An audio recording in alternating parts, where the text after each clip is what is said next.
101টি grammatical items নিয়ে ক্লাসের যে প্রত্যয় আমি নিয়েছি তার ধারাবাহিক পর্যায়ক্রমভাবে আমরা বেসিক ইংলিশ গ্রামার 5টি ইতিমধ্যে শেষ করেছি। তো আজকে যে ক্লাস নিয়ে কথা বলবো সেটি হচ্ছে বেসিক ইংলিশ গ্রামার 6 নম্বর পার্ট। গত ক্লাসে আমরা ভার্ব কীভাবে বাক্য থেকে সেন্টেন্স থেকে চিহ্নিত করতে হয় সেটা আমরা শিখেছি। তো আজকে আমরা কিভাবে সাবজেক্ট একটা সেন্টেন্সে কিভাবে চিহ্নিত করতে হয় বা একটি সেন্টেন্সের সাবজেক্ট কোথায় থাকে বা কিভাবে একটি সেন্টেন্সের সাবজেক্ট আইডেন্টিফাই করতে হয় সেটা আমরা আজকে শিখব। সাবজেক্ট একটি সেন্টেন্সে সচরাচর সাবজেক্ট শুরুতে থাকে। সচরাচর সাবজেক্টের আগে হয়তো অ্যাডভার্ব থাকতে পারে, আবার কিছু কিছু সেন্টেন্স সাবজেক্ট ছাড়া শুরু হতে পারে। যেমন imperative sentence, open the door, দরজাটি খুলো। ওপেন এটা একটা ভার্বের আগে এখানে সাবজেক্ট নেই, সাবজেক্টটা উজ্জ্ব আছে। সাবজেক্ট আছে কিন্তু সাবজেক্টটা এখানে দেখা যাচ্ছে না। যাই হোক, আমরা কীভাবে একটা সেন্টেন্সের সাবজেক্ট চিহ্নিত করতে হয় সেটা নিয়ে আজকে কথা বলবো। গত ক্লাসে ভার্ব নিয়ে কথা বলা হয়েছিল। ভার্বের যে বেসিকটা ছিল সেটা হচ্ছে ভার্ব চিহ্নিত করার যে নিয়মটা ছিল সেটি হচ্ছে একটা সেন্টেন্সের মধ্যে যে শব্দ কাজ করা বোঝাবে সেটা হচ্ছে ভার্ব, অথবা একটি ভার্বের 5টা করে ফর্ম থাকে, present, past, past participle, ING অথবা এস বাই এস ফর্ম, অথবা কোনো শব্দের সাথে আইএনজি যোগ করে যদি আমার কাছে খুবই পরিচিত শব্দ মনে হয় তাহলে আমরা ধরে নিতে পারবো সেটি হচ্ছে ভার্ব। কারণ কোনো শব্দ এর সাথে আইএনজি যোগ হয় না, একমাত্র ভার্বের সাথে আইএনজি যোগ হয়। তো আমরা আজকে সাবজেক্ট কীভাবে চিহ্নিত করতে হয় সেটা নিয়ে কথা বলবো। সাবজেক্ট ভার্বকে কে বা কারা দিয়ে প্রশ্ন করলে, আমি আবার বলি, একটা বাক্যে ভার্বকে কে বা কারা দিয়ে প্রশ্ন করলে যদি ওই বাক্যে উত্তর পাওয়া যায় বা উত্তর থাকে তাহলে সেই উত্তরটি আমরা ধরে নেব সাবজেক্ট। যেমন উই ডিড ইট, আমরা বুঝতে পারছি ডিড এটা হচ্ছে ভার্ব। ভার্বকে কে বা কারা দিয়ে প্রশ্ন করলে যদি উত্তর পাওয়া যায় সেটি হচ্ছে সাবজেক্ট। তাহলে ভার্ব এটার অর্থ হচ্ছে করা, করেছিল, আমরা এটি করেছিলাম। তাহলে করেছিলামকে কে বা কারা দিয়ে প্রশ্ন করি, আমরা এটি করেছিলাম।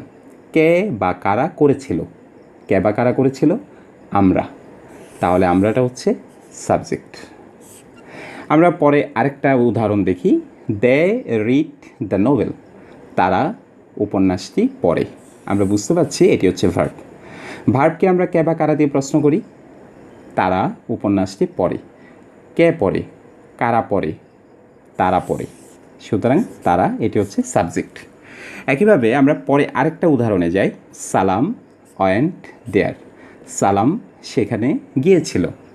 আমরা বুঝতে পারছি এটি হচ্ছে ভার্ব। আমরা প্রশ্ন করি কে গিয়েছিল, কারা গিয়েছিল, কে গিয়েছিল, সালাম। সুতরাং আমরা বুঝতে পারছি সালাম এটি সাবজেক্ট। তাহলে সাবজেক্ট চিহ্নিত করার প্রধান যে নিয়ম সেটা আমরা ইতিমধ্যে আত্মস্থ করেছি। একটি বাক্যের মধ্যে ভার্বকে কে বা কারা দিয়ে প্রশ্ন করলে যে উত্তর ওই বাক্যের মধ্যে পাওয়া যাবে সেই উত্তরটি হচ্ছে সাবজেক্ট। দ্বিতীয় আরেকটা নিয়ম, সচরাচর ভার্বের আগে সাবজেক্ট বসে। সচরাচর ভার্বের আগে সাবজেক্ট বসে। আমরা এই 3টি সেন্টেন্সের সাবজেক্ট বের করেছি, আমরা বুঝতে পারছি যে সাবজেক্ট ভার্বের আগে বসছে। সুতরাং আমরা ধরে নিতে পারি যে সাবজেক্ট ভার্বের আগে বসে। এক্ষেত্রেও আমরা বুঝতে পারি যে একটা সেন্টেন্সের মধ্যে ভার্বের আগে যেটা থাকে সেটি হচ্ছে সাবজেক্ট। এভাবেও আমরা সাবজেক্ট চিহ্নিত করতে পারি। আরেকটি বিষয়, সাবজেক্ট একটি শব্দের নাও হতে পারে। উই এটা সাবজেক্ট একটি শব্দ, দে এটি সাবজেক্ট একটি শব্দ, সালাম এটি সাবজেক্ট একটি শব্দ। হয়তো আমরা মনে করতে পারি যে সাবজেক্ট হয়তো একটি শব্দের হতে পারে, আসলে মূলত তা না। সাবজেক্ট একটি শব্দের নাও হতে পারে। যেমন people of our country live honestly, আমাদের দেশের লোকজন বসবাস করে সততার সাথে। তাহলে সততার সাথে আমাদের দেশের লোকজন বসবাস করে, আমরা বুঝতে পারছি এটা হচ্ছে ভার্ব। তাহলে আমরা ভার্বকে প্রশ্ন করি কে বসবাস করে বা কারা বসবাস করে, আমাদের দেশের লোকজন। তাহলে আমাদের দেশের লোকজন পুরোটাই হচ্ছে এখানে সাবজেক্ট। তাহলে সাবজেক্ট একটি শব্দের নাও হতে পারে, এক বা একাধিক শব্দ মিলে একটা বন্ধন তৈরি হয়ে একটা সাবজেক্ট হিসেবে কাজ করতে পারে। অবশ্যই সাবজেক্ট একটা বন্ধন হতে হবে। যেমন আমাদের দেশের লোকজন, এখানে 4টা শব্দ মিলে একটা বন্ধন তৈরি হচ্ছে। একইভাবে students of this school won the prize, এই বিদ্যালয়ের ছাত্রছাত্রীরা জয়লাভ করেছিল পুরস্কারটি জিতেছিল। আমরা যদি এইটা ভার্ব ধরি, এটা ভার্ব, তাহলে ভার্বকে প্রশ্ন করি কে জয়লাভ করেছিল বা কারা জয়লাভ করেছিল? এই স্কুলের ছাত্রছাত্রীরা। সুতরাং এটা পুরাটা হচ্ছে subject.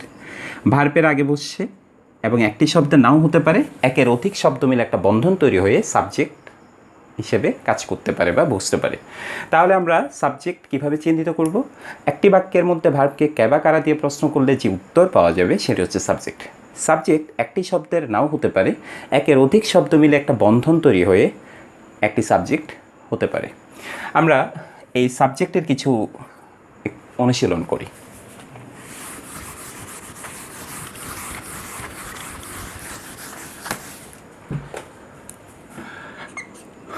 Identify the subject from the following sentences. 1 number.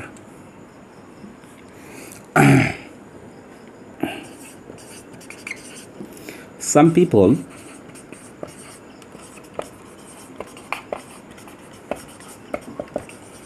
are working hard. আমরা এখানে একটা সেন্টেন্স দেখতে পাচ্ছি। এই সেন্টেন্সের মধ্যে সাবজেক্ট কোনটা হবে সেটা আমরা যে দুইটি নিয়ম শিখেছি এই দুইটি নিয়ম দিয়ে আমরা আইডেন্টিফাই করব। কিছু লোক কঠোরভাবে কাজ করছে, আমরা বুঝতে পারছি কাজ করছে, এটি হচ্ছে ভার্ব। তাহলে ভার্বকে কে বা কারা দিয়ে প্রশ্ন করলে সাবজেক্ট খুঁজে পাওয়া যায়। কে কাজ করছে বা কারা কাজ করছে? কিছু লোক। তাহলে আমরা বুঝতে পারছি কিছু লোক, এটা হচ্ছে সাবজেক্ট। এবং ভার্বের আগে সাবজেক্ট বসে, একইভাবে এখানে ভার্বের আগে সাবজেক্ট বসছে, সুতরাং আমরা ধরে নিতে পারি এটা সাবজেক্ট। আমরা আরেকটা উদাহরণে যাই।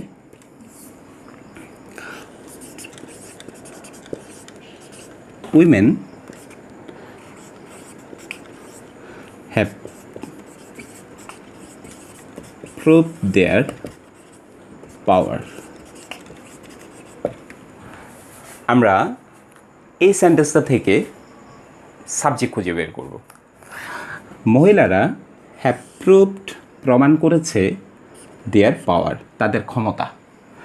তাহলে এখানে ভার্ব হচ্ছে হ্যাভ প্রুভড। তাহলে ভার্বকে কে বা কারা দিয়ে প্রশ্ন করতে হবে?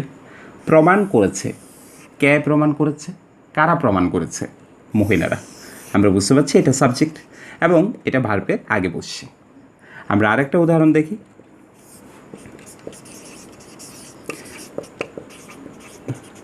They discuss the topic. আমরা এখানে আরেকটা সেন্টেন্স দেখতে পাচ্ছি। এই সেন্টেন্সটা থেকে আমরা সাবজেক্ট আইডেন্টিফাই করব।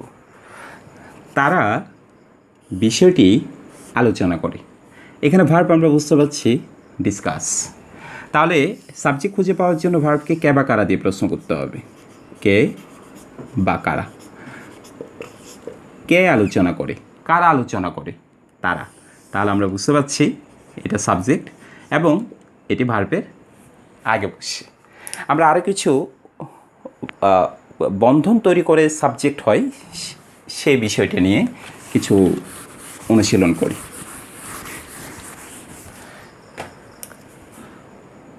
চার নম্বর।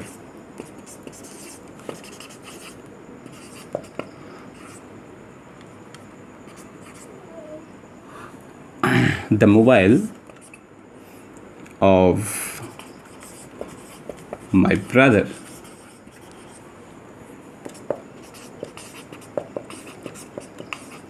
insists me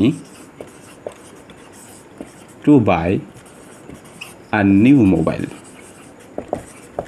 আমি এখানে একটা লং সেন্টেন্স দিয়েছি। আমরা দেখি এই লম্বা সেন্টেন্স থেকে কিভাবে সাবজেক্ট আইডেন্টিফাই করতে হয়। The mobile of my brother, আমার ভাইয়ের মোবাইলটি, ইনসিস্ট মি, আমাকে জোর আরোপ করে। ইনসিস্ট শব্দের অর্থ প্ররোচিত করা, আমাকে প্ররোচিত করে। To buy a new mobile, একটি নতুন মোবাইল ক্রয় করতে। তাহলে এখানে মূল ভার্ব হচ্ছে প্ররোচিত করা। তাহলে কে প্ররোচিত করে বা কারা প্ররোচিত করে? কে বা কারা বা কোনটি?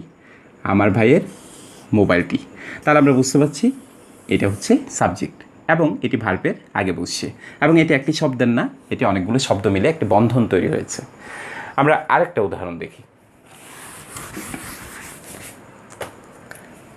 নাম্বার 5, সালাম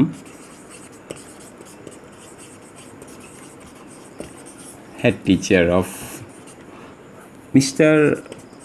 Salam, head teacher of our school,